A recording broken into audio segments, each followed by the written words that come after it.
obviously made enormous strides in the last 100 years. But what about strides in earlier times? The early 1600s, the time of William Shakespeare, is a period of time that for me needs to be picked apart.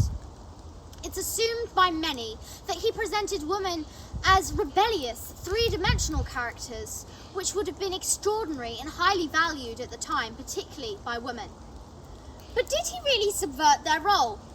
Before we explore this via two female characters, let's see what life was like for Elizabethan women. Firstly, compared with modern times, women had very little freedoms. Legally, they belonged to their fathers and then, when married, their husbands. A relic of this remains today when the father of the bride gives away his daughter to the new partner. Women could not even own property of their own, with the exception of widows, who would usually get remarried and then their property would transfer to the ownership of their husbands. Women had almost no control over who they would marry, with marriages arranged by her parents in order to improve this family's status and wealth.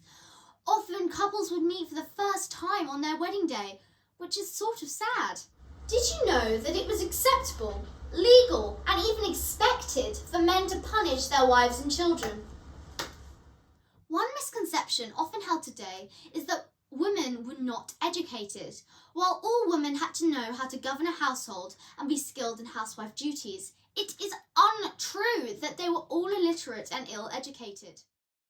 Although they would not attend school, wealthy women could be tutored at home and were taught Latin, Italian, Greek, and French.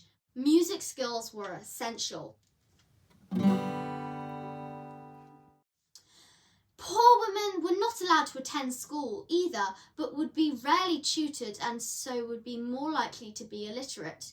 Things were changing fast though because of, in particular, the Bible, which had been translated into English and was in the hands of the people, not just the priests. Because they could now read in the privacy of their own homes, people, and of course women, started to think for themselves and think differently about their place in the world. So, did Shakespeare subvert these prevailing attitudes towards women? What does the word subvert actually mean?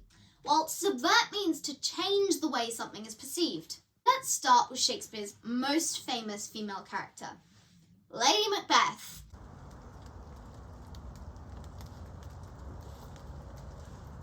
Come, you spirits that tend on mortal thoughts, unsex me here, and fill me from the crown to the toe top full of direst cruelty. Make thick my blood, stop up the access and passage to remorse. Take my milk for gall, you murdering ministers. Come, thick night, and pall thee in the dullest smokes of hell, that my keen knife will not see the wound it makes, nor heaven peep through the blanket of the dark to cry, hold! Hold! Think of Lady Macbeth, and how do you picture her? I think of her as strong, powerful, controlling and dominating Macbeth. Basically the opposite of how women were thought of. But when her husband goes off on his own and starts committing his own murders without her planning or consent, she is left weak, mad, submissive, mumbling, "Out, damn spot," as she sees the blood of Duncan on her hands, which represents her remorse. We now realise that without Macbeth, his wife cannot be strong. Indeed, in her most famous soliloquy, Unsex Me Here, is about her calling to the spirits to change her female qualities.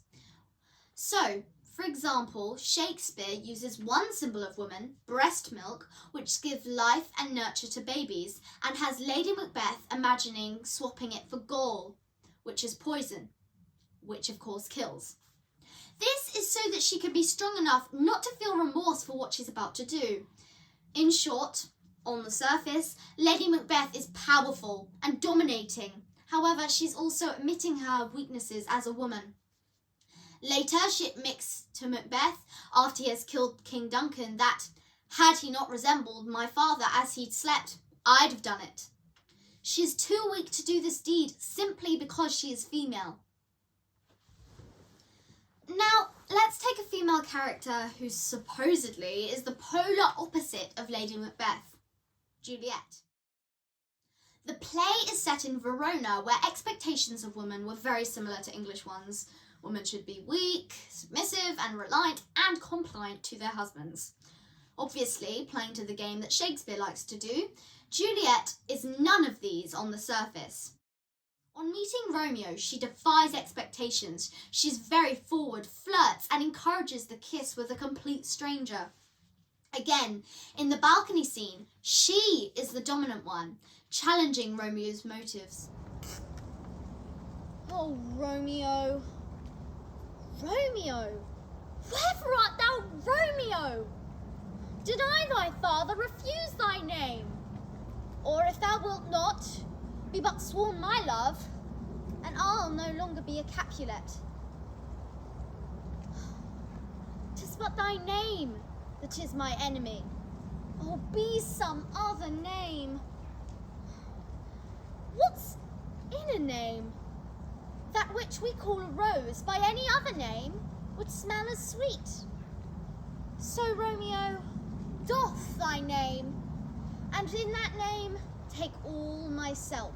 She is even the one who proposes the idea of marriage. She defies her parents by then marrying Romeo in secret. But on the other hand, when Romeo murders her cousin Tybalt, she becomes more feminine, weak, and she gives in to him.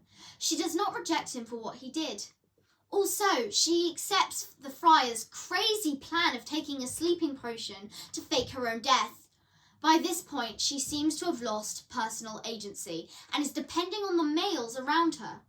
When this plan is carried out and she wakes up to find her husband dead next to her, she kills herself in a moment of madness, just like Lady Macbeth. It is clear she cannot live without her man. In summary, Shakespeare often presents strong female characters who dominate the men in their lives. However, the two strong characters that we have talked about today could be considered as biblical Eve-type characters who tempt men to their downfall, which simply reinforces the patriarchy's view that women are not to be trusted. It's interesting to note that witches, who are hanged in England and burned in Scotland, were mainly female, but in a few countries, the large majority were male. What does that tell us about attitudes towards women in Shakespearean times? These females are only strong on the surface. Perhaps Shakespeare is suggesting within his scripts that she who is headstrong is punished. Women should know their place. Regardless of whether or not his intentions were as above, it does not mean that modern day theatres are not trying to subvert the role of woman for him. Pre-lockdown, I watched the Bridge Theatre production of A Midsummer Night's Dream, directed by Nicholas Hittner, and it was not only good, but exceedingly interesting. Though keeping the basic storyline the same, they changed the lines around so that Oberon and Queen Titania's lines were switched around.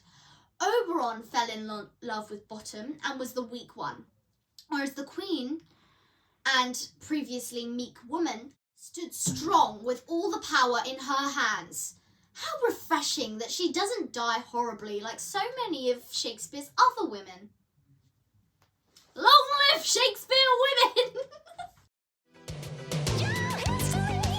Beat up car, like an old film star. That's what you are.